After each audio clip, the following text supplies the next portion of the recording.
अस्सलाम वालेकुम व्यूअर्स, हम हाजिर हैं इस वक्त Salvi estates and builders private limited के ऑफिस में और हमारे साथ मौजूद हैं मोहम्मद अमानुल्लाह सैलवी साहब जो कि CEO हैं। और उससे पता करते हैं कि रमज़ान मुबारक में एक सवाल उठता है कि बिज़नेस के लिहाज से कि रमज़ान मुबारक में काम नहीं होता, क्या वाकई में ये एक जेन्युइन सवाल है?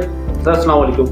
जी वालेकुम सलाम। सर, ये वाकई में ये सही सवाल है कि रमज़ान मुबारक में क्या बिज़नेस नहीं होता? जितना बिज़नेस रमज़ानुल मुबारक में होता है उतना बिज़नेस किसी में भी नहीं होता। और ख़ास तौर पे जो प्रॉपर्टी की बात की जाए, अल्हम्दुलिल्लाह पिछले 15 साल से मैं इस फील्ड से मुंसलिक हूँ और मेरा जो कारोबार है, जो मेरा काम है वो रमज़ान में सबसे बेस्ट डील्स हुई हैं। और अगर एवरेज निकाली जाए पूरे साल की तो जो रमज़ान के अंदर मेरी डील्स हैं वो अल्हम्दुलिल्लाह बेस्ट डील्स हुई हैं। और उसमें तकरीबन कम व बेश जो है ना, अगर साल में मैं 70% कमाता हूँ तो 30% मेरी रमज़ान में डील्स होती हैं। उसकी वजह ये है कि इसमें ओवरसीज़ पाकिस्तानी आते हैं और यहाँ के भी जो लोग हैं वो ख़रीदारियाँ करते हैं। आप उसमें ज्वेलरी वाले आइटम्स में देख लें, क्लोथ्स देख लें, ये जूते देख लें, या घर में तज़ीन व आराइश की बहुत सी ऐसी चीज़ें होती हैं जो पूरा साल इंसान नहीं ख़रीद सकता, तो उसका इंतज़ार इंसान करता है रमज़ान के महीने में।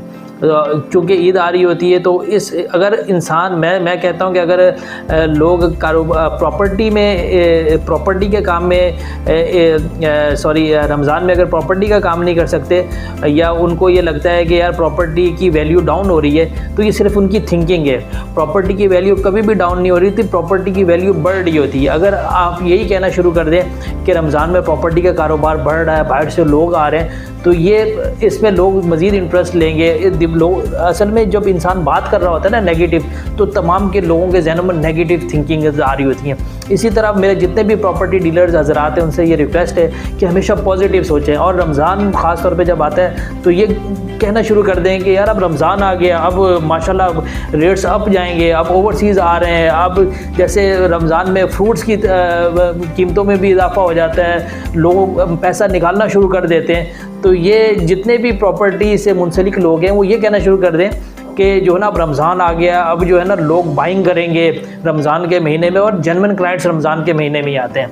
अच्छा, कि लोग कहते हैं कि जब पूरा साल नहीं कमाते वो इस एक महीने में कमा लेते हैं, चाहे कोई भी बिजनेस हो। और क्या कहते हैं कि लोग रमज़ान में प्रॉपर्टी के काम के लिए, क्योंकि प्रोजेक्ट पे जाना, विजिट करना, रोज़े में, गर्मी में, तो क्या लोग वाकई में इसी तरह लोग कतराते हैं?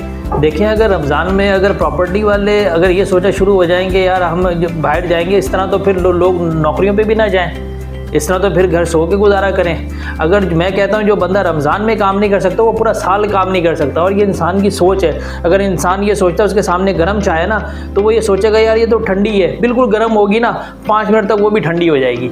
तो ये सिर्फ थिंकिंग की बात है। आप उसको पॉजिटिव तरफ लेके जाएँ कि यार रमज़ान में तो कारोबार आता है, रमज़ान में तो लोग जेन्युइन बायर्स आते हैं। कोई भी आपके पास क्लाइंट जो है ना रमज़ान में फ्री टाइम पास करने नहीं आएगा। तो मेरी तमाम अपने प्रॉपर्टी के जितने भी दोस्त काम कर रहे हैं उनसे यही रिक्वेस्ट है कि रमज़ान में कारोबार को पॉजिटिव वे में आगे बढ़ाएं और इस पे करें काम।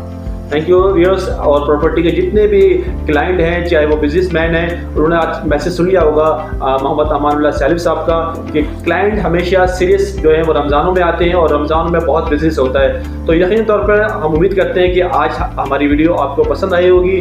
फिर हाजिर होंगे किसी और मौजू पे, किसी और जगह पे, किसी और फैसिलिटी के साथ। जब तक के लिए अल्लाह हाफिज़।